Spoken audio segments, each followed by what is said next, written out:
Good day, Mr. Gorski. Leadership is under attack, which is threatening the effectiveness of businesses. Our intel has identified 2 agent infiltrators. They fall under the code names of status quo and complacency. Your mission, if you choose to accept it, is to eradicate these infiltrators as quickly and efficiently as possible. Time is of the essence. You must not fail. Good luck, Ted.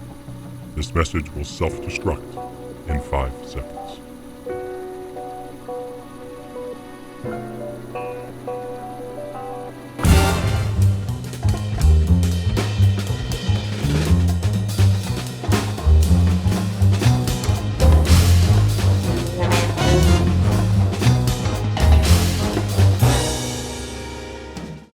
Hello, welcome to The Leadership Edge.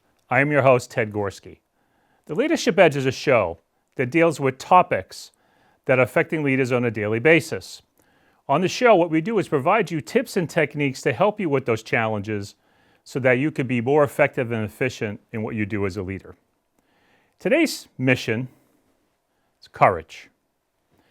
You know, as leaders, we all have to make tough decisions, sometimes not the most popular. But let's talk about the definition of courage so we're all on the same page. It's the quality of the mind and spirit that enables a person to face difficulty, danger, pain without fear, and of course, bravery. And it's important for us as leaders to be able to harness this when we need it. And on today's show, we actually have a special agent who is going to help us with this mission. Hold on. I hear a knock at the door. Must be him. Welcome, Special Agent Jonah Wheeler. Thank you for having me, Agent Gorski. Thank you for coming on the Leadership Edge today. Absolutely. It's my pleasure. Well, today's mission, as you're aware of, is about courage. So, how would you define what courage is? Well, we just looked at the dictionary definition of courage, but for me personally, it's being willing to have that intestinal fortitude, that ability to say, sure, there's a risk here. Sure, there's this. I might have some level of unpopularity afterwards, but I'm doing what's right here, not because it's easy or because it's popular or because it's politically correct, but because it's the right thing to do. Yeah. Because it's truly whatever you feel in your core is the principle on which you're standing. You're standing on that principle, and to me, that's courageous. And it's those same decisions that a mother makes when she's deciding whether or not to, feed her kids or heat the house, or it's decisions, small decisions that people make all the time that can lead to bigger ones, and it leads to where, when we're in a tough moment, are you willing to make the tough decision, even if it's not going to be unpopular because it's the right decision to make, or are you going to cave?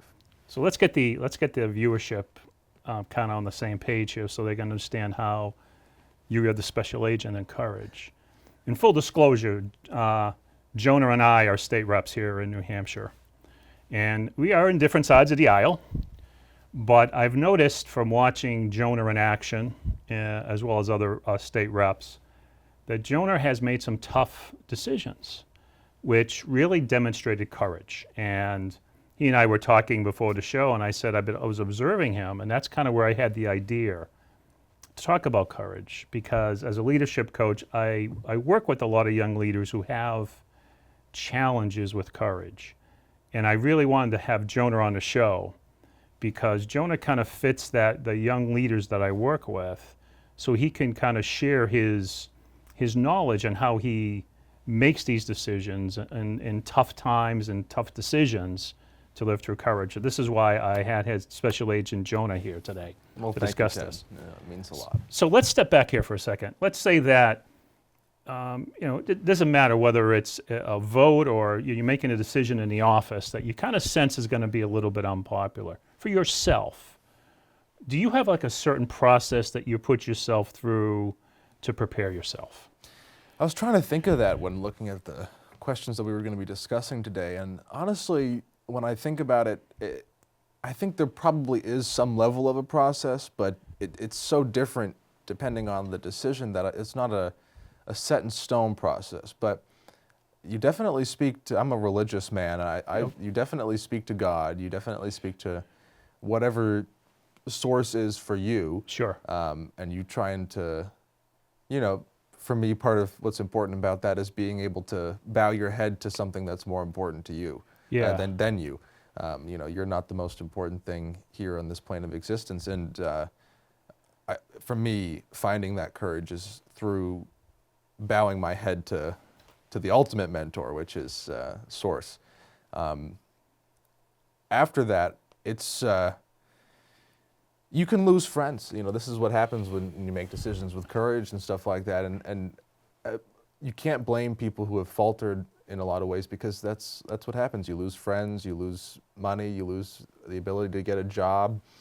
And I remember making decisions that led to those, losing a job, to losing friends. Those decisions come when you sit with yourself and you realize, you can feel it in your gut, that this is the decision I have to make. Yeah. You're thinking about it right before, those moments right before sleep, where you're like, wow, I really am thinking about this. If you find yourself in that period, you need to listen to your instinct. Yeah. Listen to your gut. And from there, the only process is let your instinct take you, sort of shut out the negativity and the hatred from those who would try and change your decision on that, and stand strong in the intestinal fortitude, the decision that you've made. It's not as much as a process as it is that solidification of the principle you have. Let's talk about intestinal fortitude, because you brought that up a couple of times. We talked even before the show about that. What, when you mention that, it sounds like you really have to understand who you are, your values and principles. Can you speak a little bit about that? Well, I think that's extraordinarily important. I think for most people that might be why they don't have, or they feel that they don't have courage. I think everyone has that courage in their soul. It's just about tapping into it. I think a lot of people don't think about their principles, unfortunately. We don't have a society that's set up to foster people thinking about their principles. What do I actually believe? What are my morals? And when you don't have those conversations with yourself, trying to figure out what you believe in this world, what is your view about the world in which we live, then you're easily waffling, because you're waffling on the position yourself in your own thought process.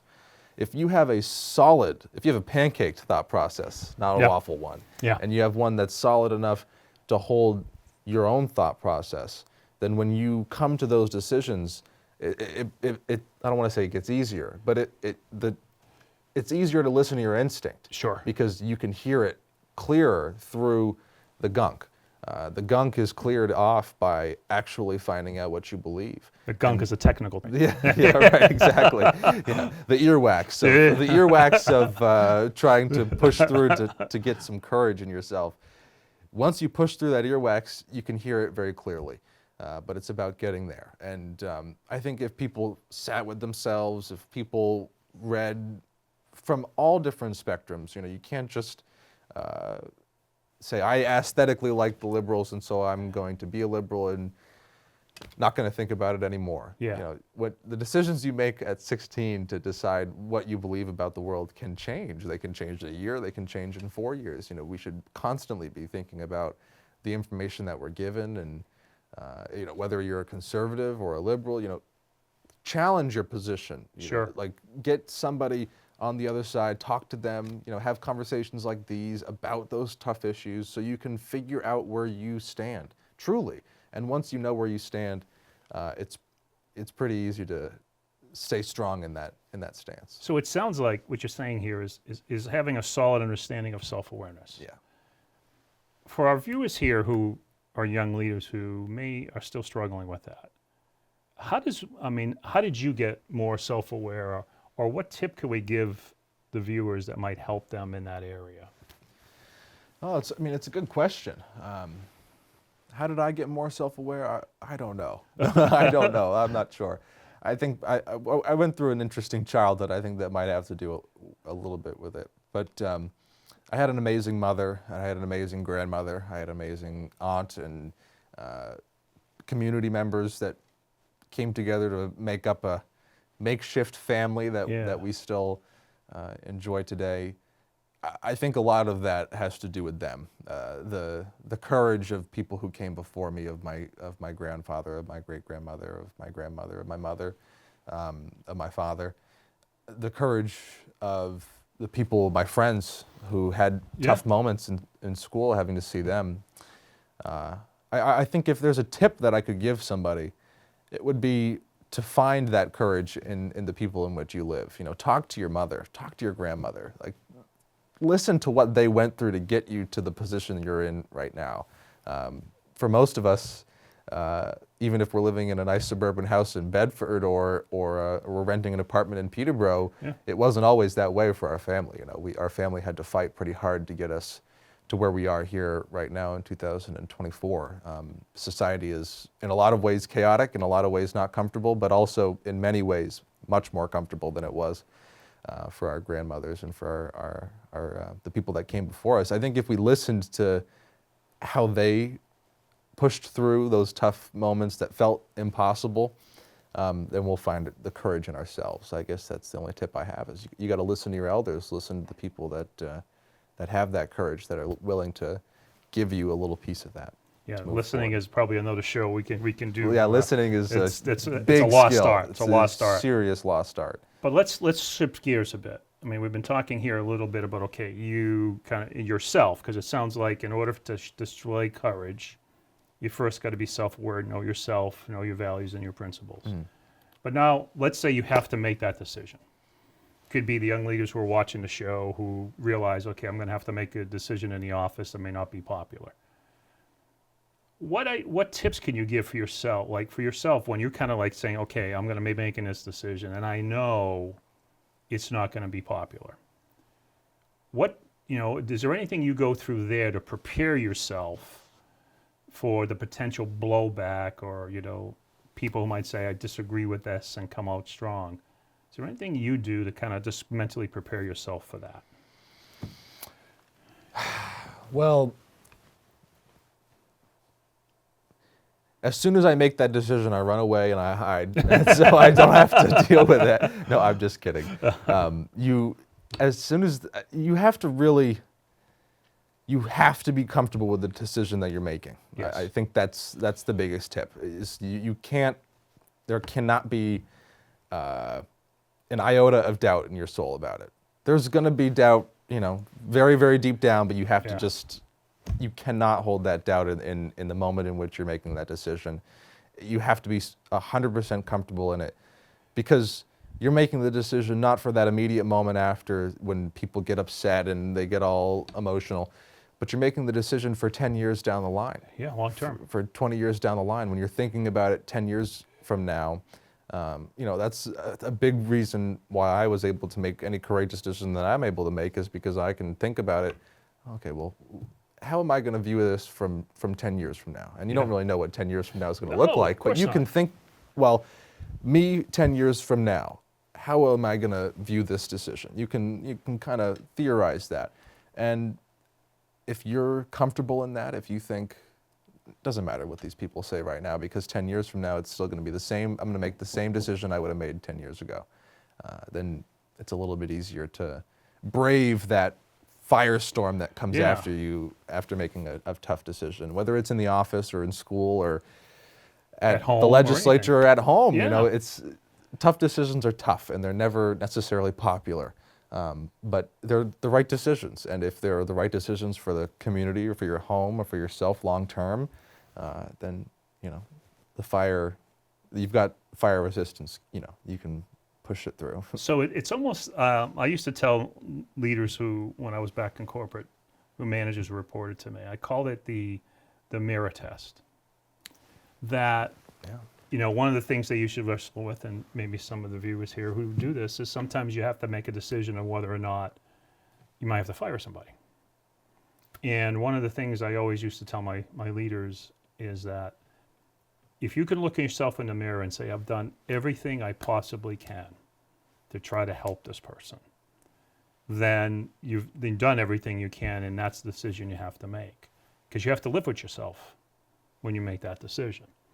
But if you look in the mirror and say, I've tried some stuff, but I think there's still some stuff, then you're kind of not there. And I'm kind of hearing you say the same thing. You got to live with yourself, right? You got to, when you're making these tough decisions, you got to be able to look in the mirror and say, can I live with that? A mentor of mine, I think you're 100% right. I've never heard of that mirror test thing. Yeah. I think that's true. Okay, I'll patent it and copyright that. Please okay? do. You could sell it to the class. Peter Leishman, mentor of mine, the representative I served with in my district, he told me when we were making a hard vote. He and I make hard votes all the time. We're independent members of the legislature. We all do. No vote in that place, if you're really thinking about it, is easy. It's But he told me that if you're ever, half and half on the fence about a decision, just, vote no. Because it's, and I think that's true. If you're ever on the fence, there's more work to be done. Sure. You have not made a final decision on this. If you're unsure, then don't jump off the cliff. If you're unsure if there's rocks at the bottom, then don't jump off the cliff. I think that's true. You have to be able to look in the mirror and think to yourself, have I really done everything I can to make this decision? And once you have, then make the decision, and you will be comfortable in that because you had thought through it, you had processed it. It can take weeks. Making a tough decision does not come at the snap of a finger. No, it doesn't. But it's a process by which we meditate, we pray with ourselves, whatever is the way by which we calm our mind. We do that, and we try to think about, we get in that flow state where where you think about, all right, how is this going to affect everybody else? And the Zen state. Exactly. Going back to the blowback, how do you maintain, because when people, if it's an unpopular decision, some people might, like you mentioned earlier, get emotional. How do you sustain that mental, levelness? Because when people are coming at you hot, they could come out strong. And as leaders, sometimes, we can get visceral, get emotional, and, try to come out just as emotional. But how do you stay balanced in those times so you handle that, that blowback coming at you? Ted, it's so tough. It's so tough. It's so easy when the blowback is coming at you to get on the podium and, hey, I'm Jonah, I'm going to be a show-off. I'm going to show off and just get loud. But you have to stay calm. You have to realize that anybody that's having a reaction like that has nothing to do with you, really. You might have been the catalyst for it, but that person is dealing with something internally that causes them to have to say some epithet or some, remark to you that is fueling the flames.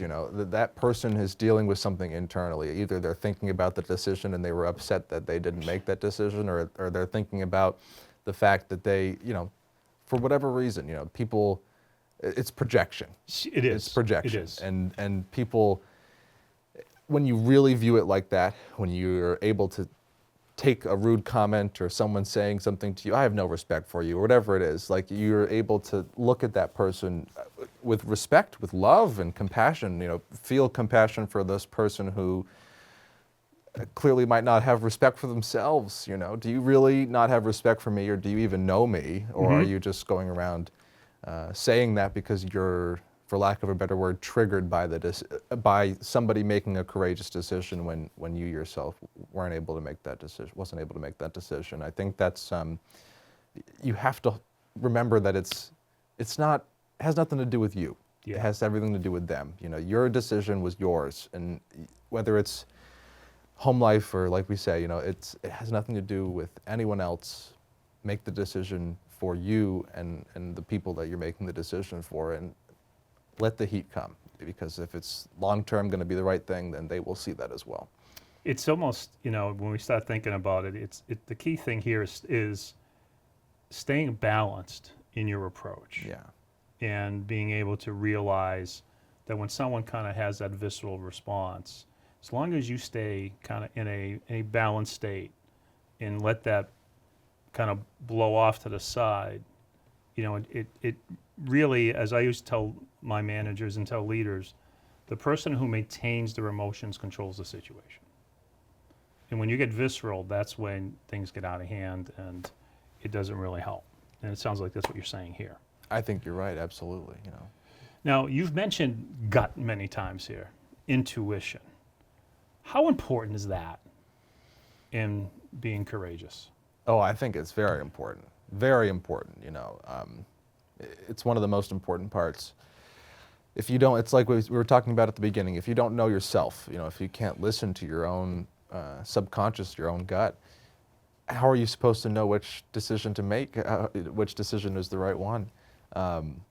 Your gut it's that survival instinct, you know. I'm not a biologist, but I think biologists will talk about how there is, you know, it's not necessarily even just a feeling. It's a survival instinct that we are given biologically to make, you know, same thing with anxiety. You know, you're feeling anxious about something. There's something you don't know. There's something that you're not aware of, and your brain, your body's trying to figure that out, or get prepared to go up on stage and give a performance. You know, these are bodily functions to help us execute whatever duty that we have, actually. And I think gut is one of those as well. You know, again, not a biologist, not a scientist, but as someone who's listened to them, you know, I think it's just, we have this opportunity to listen as human beings. We have this really amazing gift that we've been given to listen to that survival instinct and to articulate it to the other people that we live around. And we have kind of an obligation to listen to it. And so it's a very important piece to being a courageous individual, a leader. If you want to be a true leader, you have to know how to listen to your gut, because a leader isn't leading if they're listening to the guts of other people. Yes. They are puppeteering, you know, in a symbolic sense. You are leading if you know how to listen to your gut and if you're able to act on that intuition. And the more that you do, you know, it starts off small and then it ends up big, just like a snowball. You know, you start off with the small intuitions, and then you're able to more clearly, the earwax is gone. Yes. You know, you're more clearly able to hear your intuition. It's interesting you said that, because you're harking me back to a leader I was coaching in Japan several years ago. And every once in a while in our coaching sessions, she would come across like questioning like her approach, and would always ask me like, do you think this is the right way I should do this? And after like the third or fourth time, I'd say to her, so tell me what you're thinking right now. And she'd tell me, okay, this is what I think I need to, how I need to solve this. And I said to her in one session, I said, you realize the last 4 times that you've asked me about what you should do, and I asked you first, like, what are you thinking? You were never wrong. I said, but I have to ask you this question. Why aren't you trusting your gut? And it was like the light bulb went off on her. And from that point forward, her performance skyrocketed. She's now a country manager for this company. Wow. Managing the whole entire product line for the company in Japan. When I worked with her, she was just a manager, but her ability to move up was that she started trusting herself. And I just saw her back last November, because I flew out to the main company out in Sweden, and she harkens me back and she said, Ted, that one session impacted my life. So trusting your gut is real important. Absolutely. Having that trust in yourself, it's irreplaceable. Because it never steers you wrong. Yeah. So we're kind of winding down here, Special Agent Jonah, on today's show. We've talked about a lot of things here. What are 2 or 3 things that you want to leave our audience with in regards to this thing called courage? I think, you know, when we're talking about courage, and I think you're right, it comes down to trust, you know, and we have lost so much trust in our society, you know, with our institutions, with ourselves, with our family members. It's really sad to see what's happening to our world right now. I mean, it's why I ran for office, because we need people to restore that sense of public service in a lot of ways, so we can trust our institutions again to do the right thing. I think for me, it's important that people have that courage, because in this world in which there are so many people making decisions at the upper echelons of business and government and society, people are making these decisions not based on their gut, not based on trusting their human instinct, but based on protecting whatever levels of comfort they have attained. That's such a cowardly way of operating in life, when you have it all and you're trying to protect that, rather than foster how to get further for the other people that don't have it all. You know, restoring a sense of community in the country and in the world. Those people are cowards, and the people that are in leadership right now are in many ways cowards. They cower behind the hard decisions, whether or not to send men and women of our service to war. You know, whether or not to make sure that we address environmental crises that happen in East Palestine or something like that. These are all decisions that are you a coward or are you a courage? Yeah.